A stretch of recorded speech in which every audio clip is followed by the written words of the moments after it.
اعوذ باللہ من الشیطان الرجیم بسم اللہ الرحمن الرحیم الصلاۃ والسلام علیک یا رسول اللہ الصلاۃ والسلام علیک یا حبیب اللہ الصلاۃ والسلام علیک یا سیدی یا نبی اللہ الصلاۃ والسلام علیک یا سیدی نور من نور اللہ بسم اللہ الرحمن الرحیم اللهم صل على محمد عبدك ورسولك وصل على المؤمنين والمؤمنات والمسلمين والمسلمات۔ آج ہم پڑھیں گے سورہ بقرہ کے بارے میں۔ حضرت عبداللہ بن عباس رضی اللہ تعالی عنہما کے فرمان کے مطابق مدینہ منورہ میں سب سے پہلے سورہ بقرہ نازل ہوئی۔ اس میں 40 رکوع 286 آیتیں ہیں اور یہ قرآن مجید کی سب سے لمبی سورت ہے، اور اس صورت میں کثرت سے احکام بیان کیے گئے ہیں۔ بقرہ نام رکھنے کی وجہ یہ تھی کیونکہ اس صورت میں بنی اسرائیل اور ایک گائے کا واقعہ ہے، اس وجہ سے اس صورت کا نام سورہ بقرہ ہے۔ سورہ بقرہ کے کثیر فضائل ہیں۔ اس صورت کے متعلق حضرت ابو مسعود رضی اللہ تعالیٰ عنہ سے روایت ہے کہ سرکار دو عالم صلی اللہ علیہ وآلہ وسلم نے ارشاد فرمایا، جو شخص رات کو سورہ بقرہ کی آخری 2 آیتیں پڑھ لے گا تو اسے ناگہانی مصائب سے کافی ہوں گے۔ ناگہانی مصائب ہوتا ہے اچانک آفات کا آ جانا، مصیبتوں کا آ جانا، موت کا، تکلیف کا، کوئی چوری یا ڈکیتی ہو جائے یا اچانک زلزلہ وغیرہ، یہ ہوتی ہے ناگہانی آفات۔ ان آفات سے جو ہے وہ یہ سورہ جو ہے وہ محفوظ کر لے گی انسان کو۔ ایک اور روایت میں ہے، حضرت سہل بن سعد سعدی رضی اللہ تعالیٰ عنہ سے روایت ہے، حضور انور صلی اللہ علیہ وآلہ وسلم نے ارشاد فرمایا، جس نے دن کے وقت اپنے گھر میں سورہ بقرہ کی تلاوت کی تو 3 دن تک شیطان اس کے گھر کے قریب نہیں آئے گا۔ یعنی کہ جو دن کے وقت سورہ بقرہ کی تلاوت کر لے گا تو 3 دن تک شیطان اس کے گھر میں داخل نہیں ہوگا، اور اگر کوئی رات کے وقت سورہ بقرہ کی تلاوت کرے گا تو 3 راتیں شیطان اس کے گھر میں داخل نہیں ہوگا۔ شروع کرتے ہیں۔ بسم اللہ الرحمن الرحیم، اللہ کے نام سے شروع جو بہت مہربان رحمت والا ہے۔ الف لام میم، یہ حروف مقطعات میں سے ہیں۔ ٹوٹل 29 صورتوں کے شروع میں ایسے حروف آتے ہیں، اس لیے انہیں حروف مقطعات کہتے ہیں۔ ان کے متعلق قول یہی ہے کہ مفسرین کا قوی قول ہے، یعنی سب کے اس چیز پر اجماع ہے، وہ راضی اس چیز پر ہیں کہ یہ ایک اللہ تعالیٰ کے راز ہیں۔ اور متشابہات میں سے شبہ ہو جانا، کسی چیز کے تشبیہ دے دینا، تو یہ راز اللہ تعالیٰ نے چونکہ نبی پاک پہ اتارے اور نبی نے ان کے مطلب نہیں بتائے، اس لیے یہ اللہ اور اس کے رسول کے درمیان راز ہیں اور ان کے حق ہونے پر ایمان لانا ہمارا فرض ہے۔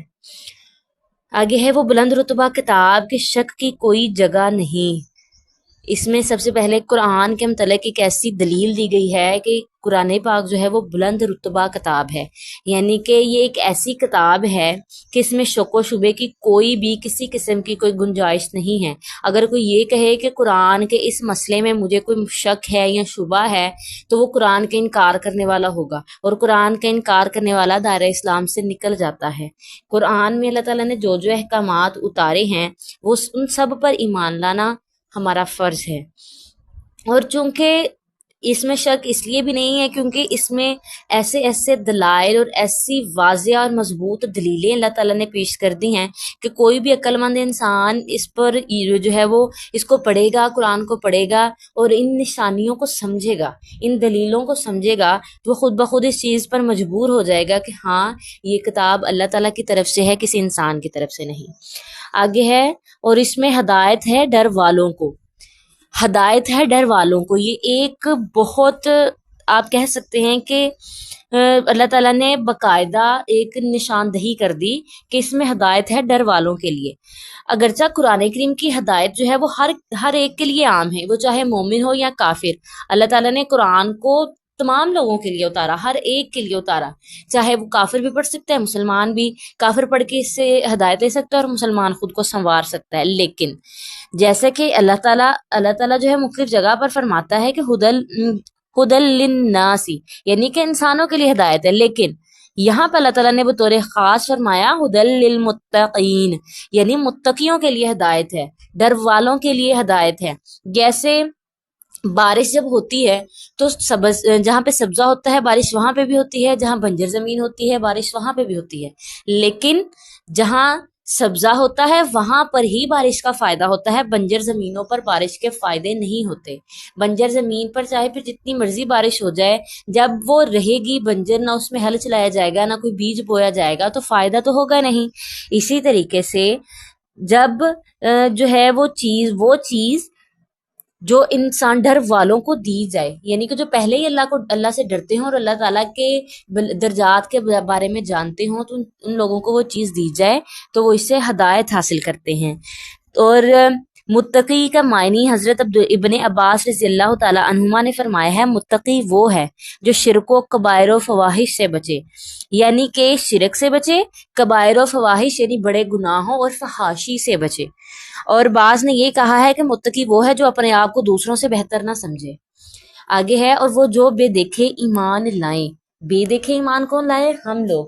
اللہ تعالیٰ نے چونکہ قرآن تو بہت پہلے اتارا، لیکن قرآن جو ہے وہ اتارا نبی پر، ٹھیک ہے، اور عرب کے علاقوں پر وہ کچھ لوگ تھے جو نبی پاک کے پاس آتے تھے اور قرآن سنتے تھے، پھر ایمان لے کے آتے تھے، لیکن کچھ لوگ وہ بھی تھے جو دور دراز علاقوں میں رہتے تھے، جو یہ جانتے تھے کہ آخری نبی آئے گا تو وہ اس پر ایمان لے کے آئیں گے۔ جب انہوں نے سنا کہ عرب میں آخری نبی آ چکا، جو ہے وہ قرآن آ چکا، تو وہ سن کے ایمان لے کے ہیں۔ یہ تو اس وقت کے لیے تھا، اب یہ تو ہمارے لیے بھی ہے کہ اللہ تعالیٰ نے فرمایا جو بے دیکھے ایمان لائیں۔ ایمان بے دیکھے ہم نے نہ نبی پاک صلی اللہ علیہ وسلم کو دیکھا، ٹھیک ہے، اور نہ ہی ان کی صحبت اختیار کی، تو ہم بے دیکھے ایمان لے کے آئے ہیں کہ ہمارے نبی نے ہمیں بتایا کہ یہ سچی کتاب ہے اور اللہ تعالیٰ کی عبادت کرنے کے بارے میں بتایا، تو ہم بے دیکھے ایمان لے کے ہیں۔ لیکن اللہ تعالیٰ نے ساتھ شرائط بھی رکھی، کیا رکھی؟ اور نماز قائم رکھیں اور ہماری دی ہوئی روزی میں سے ہماری راہ میں اٹھائیں، یعنی کہ ایک تو وہ نماز قائم کریں۔ نماز قائم رکھنے میں بہت جو ہے وہ واضح ایک گہرائی ہے۔ ایک ہوتا ہے نماز کو ادا کرنا، ایک ہوتا ہے نماز کو قائم کر لینا۔ نماز ادا کرنا مطلب نماز پڑھ لی، نماز قائم رکھنے سے مراد یہ ہے کہ نماز کو پڑھنا بھی، اور پھر ایک نماز سے دوسری نماز کے درمیان خود کو گناہوں سے بچانا تاکہ نماز کی روحانیت قائم رہے، اسے کہتے ہیں نماز کو قائم رکھنا۔ اور آگے ہماری دی ہوئی روزی میں سے ہماری راہ میں اٹھائیں، بات دیں، اللہ تعالیٰ کے راستے میں خرچ کریں، غریبوں کو دیں، یہ ہوتا ہے اللہ تعالیٰ کی راہ میں اٹھانا۔ اور وہ کہ ایمان لائیں اس پر جو اے محبوب تمہاری طرف اترا، یعنی کہ ساتھ اور کیا شرائط ہیں؟ ایمان لے کے آئیں اس پر بھی، جو اے محبوب یعنی اللہ تعالیٰ جو ہے وہ نبی پاک صلی اللہ علیہ وسلم کو مخاطب کر کے کہہ رہے ہیں کہ جو تمہاری طرف اترا، کیا چیز اتری؟ کتاب اتری۔ کون سی کتاب اتری؟ جو ہے وہ قرآن مجید اترا، اور جو تم سے پہلے اترا، اور نبی پاک سے پہلے کون کون سی بکس ہیں؟ تورات، زبور، انجیل، یعنی کہ وہ لوگ جو ایمان لیں کس پر؟ نبی پاک پر بھی، اور جو قرآن نبی پاک پر اترا اس پر بھی ایمان لے کے، اور جو اس سے پہلی جو ہے وہ اتری ان پر بھی ایمان لے کے۔ یعنی کہ ہماری شریعت ہمیں یہ نہیں کہتی کہ صرف قرآن پر ایمان لے کے آئیں گے تو ہی ہم مسلمان ہوں گے، بلکہ قرآن کے ساتھ ساتھ تورات، زبور اور انجیل پر ایمان لائیں گے، تبھی ہمارا ایمان مکمل ہوگا اور ہماری شریعت مکمل ہوگی۔ اگلی جو ہے وہ شرط یہ ہے، اور آخرت پر یقین رکھیں۔